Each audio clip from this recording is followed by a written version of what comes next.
Hello and welcome to school of humanities. बच्चों, आज हम शुरू करने वाले हैं हिस्ट्री का पहला चैप्टर। ये पूरी एसएसटी का पहला चैप्टर है और इस बार तो बच्चों बोर्ड में आग लगा देनी है। पिछली बार तुम लोगों ने बहुत मेहनत करी थी, 9th क्लास में भी तुम लोगों ने मेहनत करी थी, अब तुम 10th में आ चुके हो और इस बार 10th में तो तुम लोगों को बिल्कुल ही फाड़ ही देनी है कॉपी की। टीचर ही बोले अरे भैया कहां से पढ़ के आए ये लोग, इतने अच्छे आंसर्स लिख दिए। ठीक है, तो इस बार शुरू कर रहे हैं हम लोग बिल्कुल रूटीन से पढ़ेंगे। हर रोज एक एक वीडियो आते रहेगी और आपको कंसिस्टेंटली वो वीडियो देखनी है। क्विक क्विक देखो, पढ़ो और एंजॉय करो। ठीक है, तो शुरू करते हैं आज की पहली वीडियो।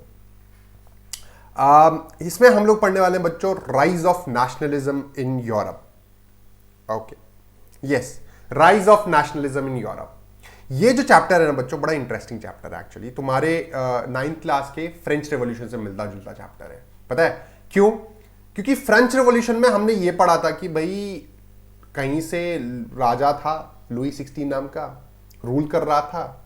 ठीक है, और लोग परेशान थे उसके राज से, तो उसको हटाना चाहते थे। उसको हटाया और एक क्रांति आ गई। एक नया देश बन गया, एक बिल्कुल रिपब्लिक कॉन्स्टिट्यूशन के साथ वाला देश। अब ऐसा सिर्फ फ्रांस में नहीं हुआ, ऐसा पूरे के पूरे यूरोप में हुआ, पूरे यूरोप में। और इसको ही बोला जाता है rise of nationalism in Europe. की कैसे नेशनलिज्म शब्द का ना एक पहले मतलब समझ लो, देशभक्ति होता है। देशभक्ति या देश प्रेम, अपने देश से एक बिल्कुल प्यार की भावना। प्रेम तो है किससे? देश से। सो देश प्रेम, राइट। तो फ्रांस में जो चीज हुई उसका असर पूरे के पूरे यूरोप में पड़ा, यानी बाकी के देशों में, ग्रीस, जर्मनी, पोलैंड, ब्रिटेन, बाकी देशों में भी पड़ा, इटली। तो वो सभी लोगों को लगा कि भैया अब वो समय आ चुका है कि अब हमें राजा की सल्तनत को हटाना है या एक तरीके से एक देश बनाना है। देश क्या होता है? देश यानी एक ऐसी जगह जहां पर सारे लोग कॉमन लैंग्वेज, कॉमन कल्चर के लोग रहते हैं, साथ में रहते हैं मिलजुल कर, और एक कॉन्स्टिट्यूशन के द्वारा गवर्न होता है। समझ में आएगा, समझ में आएगा। आगे देखो, तो कौन कौन से देशों में ऐसा हुआ ना। से ये सिर्फ फ्रांस में नहीं हुआ जो हमने पढ़ा था, राइट। 9th क्लास में पढ़ा था ना, फ्रांस में राजा को हटा दिया था और एक कॉन्स्टिट्यूशन बना दिया, नेशनल असेंबली बन गई वगैरह वगैरह। कुछ कुछ याद आ रहा है? वही चीज है। ठीक है, तो फ्रांस में हुआ, उसके बाद ग्रीस में हुआ, प्रूशिया में हुआ, पोलैंड में हुआ, जर्मनी में हुआ, इटली में हुआ, ब्रिटेन में हुआ। ये प्रूशिया मैंने लिख दिया, पोलैंड में हुआ बेसिकली। ठीक है, तो इस तरीके से काफी देशों में ये नेशनलिज्म की भावना जागृत हुई। क्योंकि उससे पहले ना जो लोग रहते थे किसी एरिया में, वो लोग अपने आप को एक तरीके से देश का पार्ट नहीं मानते थे। उस टाइम पर वो लोग सिर्फ अपने आप को एक फील करते थे कि ठीक है, एक जमीन का टुकड़ा है जहां पर हम रहते हैं। अपने देश से कोई कनेक्शन की फीलिंग नहीं थी। जैसे आज तुम लोगों को अपने देश से प्यार की भावना होती है ना, वो चीज उस टाइम पर लोगों के अंदर नहीं था। लेकिन ये सब जगह कैसे, कब जगह? ये जगह फ्रांस के रेवोल्यूशन के बाद से।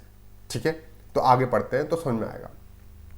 भाई लोग, जब तुम ये किताब खोलोगे, ये चैप्टर खोलोगे, तो इसमें सबसे पहले तुम्हारा वेलकम करेगी ये किताब, ये फोटो है ना। देखा ना, तुम लोगों के पास बुक होगी तो देख सकते हो।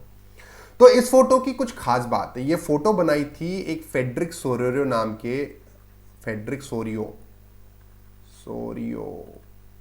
नाम के एक पेंटर ने, फ्रेंच आर्टिस्ट ने। और ये 4 पिक्चर्स बनाई थी। कितनी पिक्चर्स? 4 पिक्चर्स बनाई थी। और उस 4 पिक्चर्स में उसने कुछ खास चीजें बनाई थी जो कि मतलब एक तरीके से एक आइडल विजन बोले तो एक मतलब जैसे मेरा एक आइडल विजन हो सकता है कि मेरे जो बच्चे हैं उन सबके एसएसटी में तो 100 आउट ऑफ 100 आ जाए, बिल्कुल टॉप कर जाए, आग लगा दे, बिल्कुल टीचर की आंखों से आंसू आ जाए कि इतना अच्छे आंसर कहां से लिख के आ गए ये बच्चे। ठीक है, तो ऐसा मेरा उटोपियन विजन है, एक विजन है कि ऐसा मेरा आइडल वर्ल्ड होगा। वैसे ही फ्रेडरिक सोरियो ने भी एक आइडल वर्ल्ड की इमेजिनेशन करके एक ही कैसी वो दुनिया होगी जहां पर सारे देश आजाद होंगे, जहां सारे देश के लोग आपस में एकजुट होकर रहेंगे, ऐसी कामना करी थी। तो उसी में से 4 पिक्चर्स बनाई थी, उनमें से पहली पिक्चर है। क्या क्या था इसमें? कुछ ऑब्जर्वेशन वाली चीज है, ध्यान दो। तो पहली चीज है, इसमें आपको देखा होगा people marching in long train. ये देख रहे हो, पीपल, लोग ना एक लॉन्ग ट्रेन में मार्च करते जा रहे हैं, देख रहे हो। अलग अलग देशों के झंडे कैरी करे हुए हैं, अलग अलग देशों के झंडे कैरी करे हुए हैं, अलग अलग कॉस्ट्यूम्स में भी देखने को मिलता है, अलग अलग एज के लोग हैं, अलग अलग जेंडर के लोग हैं, है ना। तो इस तरीके से people marching in a long train, तो ये हमें इसमें देखने को मिलती है पहली चीज। So people marching in a long train. दूसरी चीज स्टैच्यू ऑफ लिबर्टी, आप लोगों ने फोटोज में तो स्टैच्यू ऑफ लिबर्टी देखी होगी, ठीक है। तीसरी चीज आप देखोगे कि नीचे ये कुछ ना ये क्राउन के टुकड़े जैसे बोले, सर के ताज के टुकड़े पड़े हुए हैं, यानी ये क्राउन रिप्रेजेंट करता है राजा तेरी सल्तनत गई, राजा की अब सल्तनत जा चुकी है, अब किसका अपना टाइम आएगा वाला हिसाब हो गया है, ठीक है। और चौथी चीज ऊपर से Jesus Christ, saints, angels, fraternity की ब्लेसिंग दे रहे हैं। फ्रेटर्निटी बोले तो ब्रदरहुड। ये 4 मेजर चीजें हमें इसमें देखने को, ऑब्जर्वेशन करने को मिलती हैं। और भी चीजें हैं, हम वापस आएंगे, पहले ये देखो। तो देखो, men and women of all ages marching in a long train. Question आ जाता है, फ्रेडरिक सोरेरियो की जो इमेज देखी आपने, उस पर क्या क्या देखने को मिला? Main and women of all ages marching in a long train holding there national flags, अलग अलग देशों के झंडे पकड़े हुए ना। स्टैच्यू ऑफ लिबर्टी भी हमें देखने को मिलती है, जिसके एक हाथ में है टॉर्च ऑफ एनलाइटनमेंट यानी ज्ञान की मशाल, और दूसरे हाथ में है charter of the rights of man यानी फंडामेंटल राइट्स। फंडामेंटल राइट्स, क्योंकि तुम समझो जब मोनार्की खत्म होगी, मोनार्की में सिटीजन्स को राइट्स नहीं मिलते, समझ लो, मोनार्की में सिटीजन्स को राइट्स नहीं मिलते हैं। राइट्स मिलते हैं आपके ये रिपब्लिक में। तो नेशन स्टेट, जो कि एक देश होता है, एक नेशन स्टेट होता है, रिपब्लिक कंट्री होता है, वहां पर सिटीजन के पास राइट्स होते हैं। तो फंडामेंटल राइट्स हमारे पास है ना, मोनार्की में सिटीजन के पास राइट्स नहीं होते। इसलिए जो जो देश इस स्टैच्यू ऑफ लिबर्टी से पास ऑन हो रहा है, उस देश के पास क्या आ रही है? लिबर्टी आ रही है। तीसरा, on the foreground light the shattered remains of monarchy, यानी मोनार्की के यानी राजा के शैटर्ड रिमेन्स हैं, टूटे हुए। शैटर्ड का बोले तो टूटे हुए रिमेन्स हैं, शैटर्ड रिमेन्स ऑफ मोनार्की। और ऊपर से fraternity has been symbolised through Christ, saints and angels, यानी क्राइस्ट और सेंट्स ऊपर से फ्रेटर्निटी यानी ब्रदरहुड का आशीर्वाद दे रहे हैं कि बच्चों तुम सारे देश आपस में फ्यूचर में प्रेम से रहो, मजे से रहो, समझ रहे हो, आपस में लड़ाई झगड़ा मत करो, ये सब है। अच्छा, इसमें ना इस फोटो में ना एक चीज़ इंटरेस्टिंग, 2-4 चीज़ें इंपॉर्टेंट हैं। वो क्या है? एक तो अगर एक बार वापस से पीछे फोटो में जाके देखोगे, रुको मैं इसको पहले डिलीट कर देता हूँ। डिलीट कैसे होता है ये?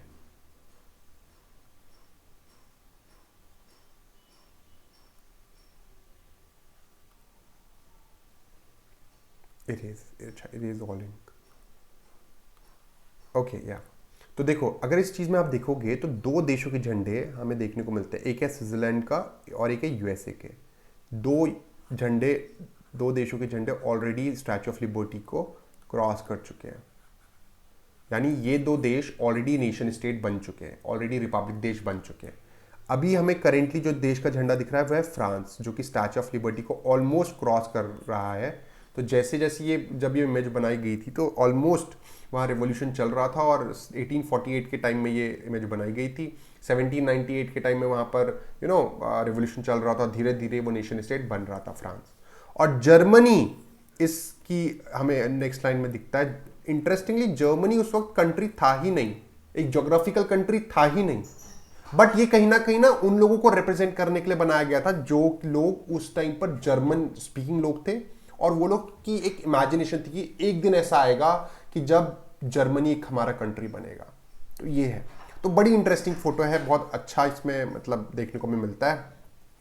ये डायरेक्ट क्वेश्चन आ जाता था। तो देखो, ये पूरा अगर आप पढ़ोगे कि 1840 में फ्रेडरिक सोरेरियो ने 4 पिक्चर्स बनाई थी, जिसमें से ये पहली पिक्चर थी जिसका नाम था ये डेमोक्रेटिक सोशल रिपब्लिक, और इसमें main and women of all ages marching in a long train. तो देखो, ये क्वेश्चन भी आ जाता है इस तरीके से क्वेश्चन, तो ये पॉज करके आप देख सकते हो, क्वेश्चन आ जाता है इसके पूरे।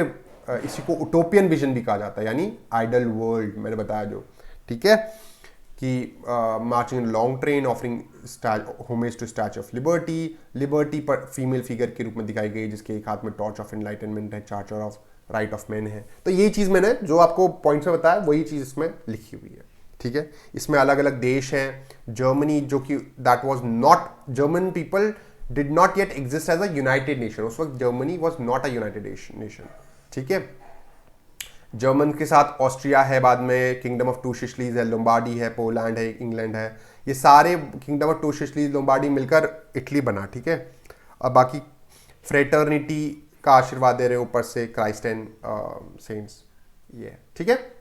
आगे बढ़े तो इस चैप्टर में हम यही पढ़ने वाले हैं कि बेसिकली कि कैसे ये फ्रांस, पोलैंड, जर्मनी, ग्रीस, ये बाकी जो यूरोप के देश हैं, नेशन स्टेट कैसे बने, यूनाइटेड कंट्री कैसे बने, मोनार्की कैसे इधर पर खत्म हुई, मोनार्की का डोमिनेंस कैसे खत्म हुआ और दे बिकेम अ रिपब्लिक कैसे, ये ही इस चैप्टर में पढ़ना है।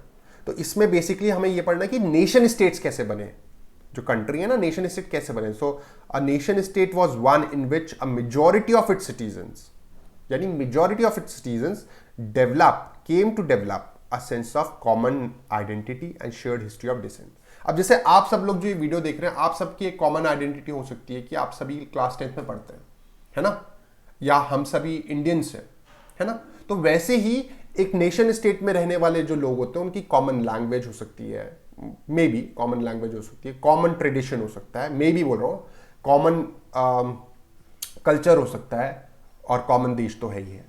तो कॉमनैलिटी होनी चाहिए, कॉमन सेंस ऑफ कलेक्टिवनेस होनी चाहिए, समझ रहे हो, तभी वो जो लोग उस देश में रहते हैं वो आपको उसको क्या बोलते हैं, नेशन स्टेट, ठीक है। रूलर से गवर्न नहीं होता। पुराने जमाने में रूलर को ही अपना देश मानते थे लोग, सोचते थे कि रूलर है तो जो रूलर हमें रूल कर रहा है वही हमारा देश है, बट ऐसा नहीं होता। देश रूलर से नहीं बनता, देश बनता है उसके लोगों से, उसके कल्चर से, उसके ट्रेडिशन से, कॉमननेस से, समझे। ओके अच्छा, ये एक अर्नस्ट रेनन नाम के एक वो थे फिलोसफर, उन्होंने नेशन की डेफिनेशन दी थी। A nation is a culmination of long past of Endeavour, sacrifice and devotion, heroic past, मतलब इसमें और भी चीज़ें डाल दी गई। इसमें एक टर्म आती है प्लेबिसाइट। बच्चों प्लेबिसाइट क्या होता है? प्लेबिसाइट ना एक तरीके का वोटिंग सिस्टम होता है जिसमें जैसे अगर आप इलेक्शन करते हो, जैसे आप इलेक्शन भी आने वाले, उत्तराखंड में इलेक्शंस हैं, तो इलेक्शंस में क्या करते हो, इलेक्शन में आप नॉर्मली अपने रिप्रेजेंटेटिव को चूज करने के लिए इलेक्शन करते हो, है ना, जो जिसको ज़्यादा वोट मिले वो जीत जाएगा। प्लेबिसाइट में ऐसा नहीं होता। प्लेबिसाइट में हर छोटी छोटी चीज़ों के लिए, जैसे फार्म लॉज आए या ना आए, या सरकार को एजुकेशन पॉलिसी चेंज करनी चाहिए या नहीं करनी चाहिए, इस पर भी कॉमन लोग वोटिंग करते हैं, तो इसको प्लेबिसाइट कहते हैं। So a direct vote by which all people of a region are asked to accept or reject a proposal, तो इसलिए मैंने ये डाला है प्लेबिसाइट, ठीक है। आगे बढ़े, देखो इसमें एक एक करके सारे चैप्टर्स का डिटेल दे रखी, कैसे कैसे क्या क्या ऐसा करा गया, किस किस देश में क्या क्या स्ट्रैटेजी अपनाई गई जिससे वो देश बिकेम अ नेशन स्टेट। तो पहले फ्रांस का है, तो फ्रांस की बात करते हैं। The first clear expression of nationalism came with French Revolution in 1789. देखो ये क्वेश्चन ऑलरेडी 2020 के एग्जाम में आया हुआ है। Which of the following revolution is called the first expression of nationalism? It was French Revolution. ठीक है, फ्रेंच रिवॉल्यूशन में सबसे पहले लोगों के मन में, कॉमन लोगों के मन में एक चित करना, उनको यूनाइटेड करके एक एम के प्रति डायरेक्ट करना है, प्रोटेस्ट करवाना कि देखो तुम सब लोग फ्रेंच हो, तुम सब के अंदर एक कॉमननेस है, उसको पहचानो। उसको पहचाना गया, उसको नेशनलिज्म कहते हैं। तो वो सबसे पहली बार जो हुआ था वो हुआ था फ्रेंच रिवॉल्यूशन में, ठीक है। France, as you would remember, was a full-fledged territorial state in 1789 under the rule of an absolute monarch. The political and constitutional changes came in the wake of French Revolution. पता है French revolution में changes आए, and the revolution proclaimed that it was the people who would henceforth constitute and shape the destiny of people. French revolution ने ये बोला कि अब से राजा के बाद common people would constitute the nation and shape its destiny, यानी rule करने का काम, रहने का काम सब लोग कौन करेगा? कॉमन पीपल, फ्रांस में। अच्छा, ये जर्मन एल्मेनाक यानी डायरी का एक कवर है। एल्मेनाक बोले तो डायरी का कवर है, जिसमें आप अगर देखोगे तो ये बेस्टाइल का, फोर्ट ऑफ बेस्टाइल इसमें दिखाया गया है, ठीक है। आगे बढ़े, देखो अब इसी के आगे में ये पूरा तुम्हारी ना, जो ये लिया हुआ है ये स्क्रीनशॉट्स, ये पूरा तुम्हारा बुक से लिया हुआ है, तो बुक में बिल्कुल सीक्वेंस है, nothing has been missed out. So book में पूरा सीक्वेंस के साथ पढ़ा रहा हूँ, ठीक है। तो प्लीज़ अगर बुक भी रख सकते हो तो बेटर ही है। अच्छा देखो क्या हुआ कि फ्रांस में क्वेश्चन आता है कि किस फ्रांस में जो रेवोल्यूशनरीज थे उन्होंने कैसे कैसे आपका ये लोगों को यूनाइटेड करा, कैसे लोगों को स्ट्रगल के खिलाफ रेवोल्यूशनरीज ने कैसे लोगों को यह रियलाइज कराया that all of them are united, all of them have a collectiveness, all of them have a collective identity भी बोल सकते हैं। जैसे आपकी कलेक्टिव आइडेंटिटी बताई ना मैंने, इंडियन हो, क्लास 10th के बच्चे हो, ये सब वगैरह, तो वैसे ही। So from the very beginning the French revolutionaries introduced various measures and practices that could create a sense of collective identity among the French people. क्या था पहला? The idea of la patrie, fatherland and le citoyen the citizen, यानी जैसे हम भारत माता कहते हैं तो एक फीलिंग क्रिएट करी गई फ्रांस पिता की, या फ्रांस बाप कह सकते हो, या पितृभूमि कह सकते हो। तो ऐसे एक ना क्रिएटिवनेस क्रिएट करी गई कि अरे ये जन्म एक जमीन का टुकड़ा नहीं है, ये एक तुम्हारे पिता है, फ्रांस के पापा, फ्रांस पापा कहो इनको, ठीक है। emphasize the notion of united community enjoying equal rights under a constitution। Number 1 equal rights होंगे, constitution होगा। नंबर 2 फ्रेंच फ्लैग क्रिएट करा गया, एक ट्राई कलर फ्लैग, जैसे तिरंगा की रॉयल स्टैंडर्ड यानी जो राजा का झंडा था उसको खत्म करके ट्राई कलर बनाया गया, नया झंडा बनाया गया। नंबर 3 स्टेट जनरल असेंबली का रीनेम करके नेशनल असेंबली रखा गया।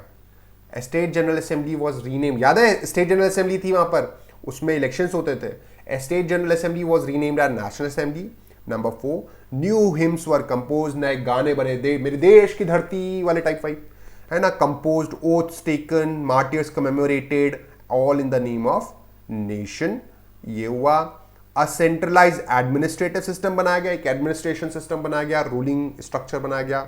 यूनिफॉर्म लॉज का सिस्टम बनाया गया, यानी यूनिफॉर्म बोले तो एक समान कानून, एक समान सबके लिए बराबर कानून बनाए गए, ठीक है।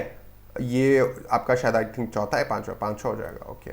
छठवा हो जाएगा इंटरनल कस्टम ड्यूटीज। पता है जैसे एक शहर से पॉइंट ए शहर से बी शहर जब जाते थे वहां पर, तो हर शहर के बीच में जो बैरिकेडिंग होती थी यानी चेक पोस्ट, वहां पर टैक्स देना पड़ता था। तो ये टैक्स के सिस्टम को अबॉलिश करा, यानी इंटरनल टैक्सेशन, देश के अंदर शहरों के बीच में इंटरनल टैक्सेशन नहीं होगा, उसको खत्म करा गया। और एक यूनिफॉर्म सिस्टम को अपनाया गया वेट एंड मेजरमेंट का, कि एक ही सिस्टम होगा। जैसे पुराने उधर पर क्या होता था, अलग अलग शहर में अपना अपना वेट एंड मेजरमेंट का सिस्टम था। जैसे 1 मीटर का मतलब शायद 100 सेंटीमीटर हो सकता है, कहीं पर 1 मीटर का मतलब 95 सेंटीमीटर हो सकता है। सो अलग अलग जगहों पर अलग अलग मीनिंग था वेट एंड मेजरमेंट में। जैसे वैसे 1 किलोग्राम का मीनिंग हर जगह अलग अलग हो सकता है, तो उसी को हटाया गया और यूनिफॉर्म एक जैसा system of weight and measurement अपनाया गया। रीजनल लैंग्वेज यानी रीजनल डायलेक्ट्स, रीजनल लैंग्वेज को डिस्करेज किया गया, खत्म करा गया। और फ्रेंच जो कि पेरिस में जैसी फ्रेंच बोली जाती थी, that became a common language. जैसे कि आप देखो ना, हिंदी के भी तो अलग अलग डायलेक्ट्स हैं, भोजपुरी, मिथिला, है ना, अलग अलग, यानी अलग अलग, जैसे बिहार में अलग तरीके से बोली जाती है, एमपी में अलग तरीके से, थोड़े से वर्ड्स में फेरबदल होते हैं ना हिंदी के। राजस्थान में अलग तरीके से बोली जाती है क्योंकि वहां पर थोड़े से आ जाते हैं। तो कहने का मतलब ये कि इस रीजनल लैंग्वेजेस का जो सिस्टम था उसको खत्म करके हिंदी फ्रेंच जो कि पेरिस में जैसी बोली जाती थी उसको पूरे देश में लागू कर दिया गया, जिससे कि इससे ताकि लोगों के बीच में ना कॉमननेस बने रहे। समझ में आया? तो la patrie, le citoyen, tricolour, state general assembly rename national assembly, new hymns were composed, oath takers, central administrative system, uniform laws, internal custom duties, regional dialects were discouraged, and French as it is was spoken in Paris became a common language। तो ये question आया हुआ है 2012 में, और इसके कोई भी ये पॉइंट्स बन सकते हैं कि कैसे उनके बीच में कॉमननेस क्रिएट करी गई, ठीक है। ये पॉइंट्स लिखने हैं आपको। अच्छा, the revolutionary further declared that it was the mission and destiny of French nation to liberate people of Europe and from despotism। Revolutionaries यानी फ्रांस के रेवोल्यूशनरीज बोला, ना सिर्फ हम देखो, हम अपने आप को नहीं, हम अपना ही भला नहीं करेंगे, हम तुम्हारा भी भला करेंगे। मतलब फ्रांस के लोगों ने बोला, फ्रांस के रेवोल्यूशनरीज ने बोला, हम पूरे यूरोप का ये मतलब पूरे फ्रांस के लोगों का ये मिशन है कि पूरे यूरोप के को आजाद करेंगे फ्रॉम डेस्पोटिज्म। ये राजा की जो बिल्कुल राजा लोगों ने बिल्कुल पावरफुल बना दिया ना अपने आप को, इसको खत्म करेंगे हम और एक लोगों को आजाद बनाएंगे, नेशन बनाएंगे। So it was the mission of French people to liberate the people of Europe from despotism. बात समझ में आ रही है? अच्छा, इसके बाद आपको पता होगा कि फ्रांस में क्या हुआ था, जल्दी जल्दी पढ़ लेता, ठीक है, क्योंकि फिर वीडियो लंबी हो जाती है। फ्रांस में क्या हुआ था, फ्रांस में पहले लुई 16 रूल करता था, फिर जैकोबिन गवर्नमेंट आई थी, याद है, कॉमन पीपल की गवर्नमेंट। फिर एक टाइम आया था जब नेपोलियन रूल करने आ गया था, याद है, नेपोलियन बोनापार्ट है ना, एक टाइम पर बहुत पावरफुल रूलर बन गया था। फ्रांस और नेपोलियन सिर्फ दो ही पावरफुल नेम थे। तो इसने जब ये आया, इसकी मिलिट्री जब आई, फ्रांस को लिबरेट कराया और फिर ये ना बाकी के आसपास के कंट्रीज में भी जाने लगी उनको लिबरेट कराने के लिए। और जहां जहां ये गए वहां वहां ना इन्होंने यूनिफॉर्म एक तरीके के जो जो टेरिटरी नेपोलियन के कंट्रोल में थी, उस टेरिटरी को नेपोलियन ने उस टेरिटरी में एक यूनिफॉर्म लॉज बनाए, यूनिफॉर्म तरीके से क्या बोलते हैं ये लॉ इंक्लूड करे। वो क्या क्या थे, जैसे कि उसको बोला गया civil code of 1804। Uniform laws जो बनाए नेपोलियन ने उनको बोला गया सिविल कोड ऑफ 1804। उसको नेपोलियनिक कोड भी बोला जाता था। वेरी इंपॉर्टेंट क्वेश्चन अनदर, क्या हुआ इसमें, removed all privileges based on birth. जो भी प्रिविलेजेस थे बेस्ड ऑन बर्थ उनको हटा दिया। जैसे बोला ना मेरा पापा कौन है जानते हो क्या तुम, तो वो सब वाला सिस्टम हटा दिया, ठीक है। Third, established equality before law, law के सामने सब बराबर। फोर्थ, राइट टू प्रॉपर्टी, यानी गरीब अमीर सबको प्रॉपर्टी का हक होगा, सबके पास प्रॉपर्टी मिलेगी। सिंप्लीफाइड एडमिनिस्ट्रेटिव डिविजन्स, यानी एडमिनिस्ट्रेटिव सिस्टम को ऐसे सिंप्लीफाई करा कि छोटे छोटे डिविजन्स में बांट दिया, छोटे छोटे एरियाज में बांट दिया। एबॉलिश्ड फ्यूडल सिस्टम, एक तरीके से तुम समझ सकते हो कि वो जो टैक्सेशन, जमीन पर टैक्स लेने वाला सिस्टम था ना, जमींदारी जो इंडिया में बोल सकते हो, वो सिस्टम को खत्म कर दिया। फ्रीड पीजेंट्स फ्रॉम सर्वडम्स, यानी पीजेंट्स को जो स्लेवरी वाला जो एक तरीके से बंधुआ मजदूरी टाइप करनी पड़ती थी उसको खत्म कर दिया, टैक्सेस उनके लिए खत्म कर दिया, मतलब अच्छा करा कुछ काम। तो टाउन्स में गिल्ड रिस्ट्रिक्शंस वर रिमूव्ड। अब ये गिल्ड का मतलब क्या होता है, गिल्ड का मतलब होता है एसोसिएशंस, यानी जैसे बिजनेसमैन, ट्रेडर्स, लेबर्स ये अपने यूनियन बनाते थे, एसोसिएशन बनाते थे ताकि अपनी डिमांड्स को आगे रख सकें। तो राजाओं ने इस पर रिस्ट्रिक्शंस लगा रखा था, लेकिन नेपोलियन के आने के बाद ये रिस्ट्रिक्शंस को हटा दिया गया। ट्रांसपोर्ट और कम्युनिकेशन सिस्टम बड़ा इंप्रूव करा, रेलवे को एक्सपेंशन हुआ, कम्युनिकेशन सिस्टम इंप्रूव करा गया उस टाइम। और यूनिफॉर्म लॉज, यानी एक जैसे laws. Standardise weight and measurement system, यानी एक जैसा वेट और मेजरमेंट सिस्टम हर जगह, और कॉमन नेशनल करेंसी। फ्रांस के अंदर ही लगभग पता है 29 से 30 करेंसी के अलग अलग करेंसीज थी, उन सबको हटाकर एक कॉमन नेशनल करेंसी बनाया गया। तो कुछ अच्छे काम करे, और इसी को बोला जाता है सिविल कोड ऑफ 1804। नेपोलियन ने जो लगाया, ये भाई नेपोलियन है, देख लो, ठीक है। तो ये यही चीज है जो मैंने अभी बताया आपको, जहां जहां वो गया। देखो, this code was exported two reasons under French control. जैसे जहां जहां फ्रांस मतलब नेपोलियन ने कंट्रोल कर रखा था वहां वहां एक्सपोर्ट किया। डच रिपब्लिक में, स्विट्जरलैंड में, इटली में, जर्मनी में हर जगह। लेकिन क्या हुआ ना, नेपोलियन का रूल हर जगह बहुत पॉपुलर नहीं हुआ। इतना अच्छा काम करने के बाद भी नेपोलियन ना बहुत ज़्यादा पॉपुलरली फेमस नहीं हो पाया। क्यों? क्योंकि उसकी जो वो था कंट्रोल, वो बहुत ना ऑप्रेसिव था। तो देखो ये लिखा हुआ है, however in the areas conquered the reaction of local population to French rule was mixed. Mixed बोले तो ज़्यादातर लोग, कुछ लोग खुश थे, कुछ लोग दुखी थे, और ज़्यादातर लोग दुखी थे। क्यों? क्योंकि अच्छा तो करा उसने, लेकिन दिक्कत क्या थी उसमें, कुछ कुछ दिक्कतें ये थी कि उसने ना पॉलिटिकल फ्रीडम, जो नेपोलियन का रूल था उसमें लैक ऑफ पॉलिटिकल फ्रीडम था। यानी आप ना भैया ज़्यादा पॉलिटिक्स में वो नहीं कर सकते इम्प्रूवमेंट, ये नेपोलियन को हटाने की बात नहीं कर सकते। नंबर 2, देखो इंक्रीज टैक्सेशन, उसने टैक्सेशन बढ़ा दिया, टैक्सेशन को इंक्रीज कर दिया, यानी टैक्सेशन अगर गरीबों के लिए हटाया तो टैक्सेशन बढ़ा भी दिया। सेंसरशिप, यानी न्यूज़पेपर वगैरह अपनी खुल के बात नहीं कर सकते थे, कोई अपना विरोध प्रदर्शन नहीं कर सकते थे, तो ये भी प्रॉब्लम थी। और चौथा, force conscription into French army. ये क्या होता है? फोर्स कॉन्स्क्रिप्शन का मतलब क्या होता है? फोर्स ट्रांसक्रिप्शन का मतलब होता है जबरदस्ती लोगों को पकड़ पकड़ कर फ्रांस की आर्मी में भर्ती करा देते कि हमारे लड़ो, जो जाना भी ना चाहे उसको जबरदस्ती यानी पकड़ पकड़ के कि चलो भैया क्या बोलते हैं नौकरी मिलेगी तुमको, जबरदस्ती आर्मी में धकेल देते कि काम करना पड़ेगा आर्मी में। तो ये क्योंकि उसको पावरफुल बनाना था ना अपनी आर्मी को, इसलिए। तो ये सारे 4 पॉइंट्स की वजह से नेपोलियन का जो रूल था वो एक तरीके से आप समझ सकते हो अनपॉपुलर हो गया। ये फोटो में देख सकते हो आप, नेपोलियन एक तरीके से दिखाया गया है। Napoleon the courier of Rhineland loses all he has way home in Leipzig. तो नेपोलियन का ये एक बैटल ऑफ लेप्जिग हारा था 1830 में, और ये वापस फ्रांस को जा रहा है। तो इस नेपोलियन को एक पोस्टमैन की तरह दिखाया गया कि वो अपने सारे लेटर्स गिरा रहा है, क्योंकि वो लेप्जिग में एक बहुत उसको हार मिली थी, बड़ी हार। सारी टेरिटरीज उसने जो कॉन्कर करी थी ना वो हो गई थी, ख़त्म हो गई थी।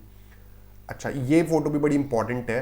ये फ़ोटो दिखाती है जर्मन लोगों के बारे में कि जर्मन पीपल, ये देखो ये जो इसमें ना फ्रांस की आर्मी जर्मनी पहुंची हुई है, और ये देखो वुमेन को असॉल्ट कर रहे हैं, गरीबों के साथ का उत्पीड़न कर रहे हैं, मतलब परेशान कर रहे हैं। और ये जो कॉमन जर्मन पीपल है वो लोग बेसिकली कोशिश कर रहे हैं ट्री ऑफ लिबर्टी लगाने की कोशिश कर रहे हैं।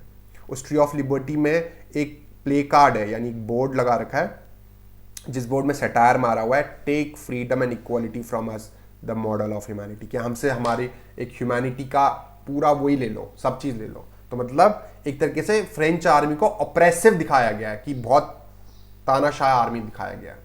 ठीक है, ऐसा नहीं कि हर जगह जा रही थी तो अच्छा ही कर रही थी फ्रेंच आर्मी, ऐसा था।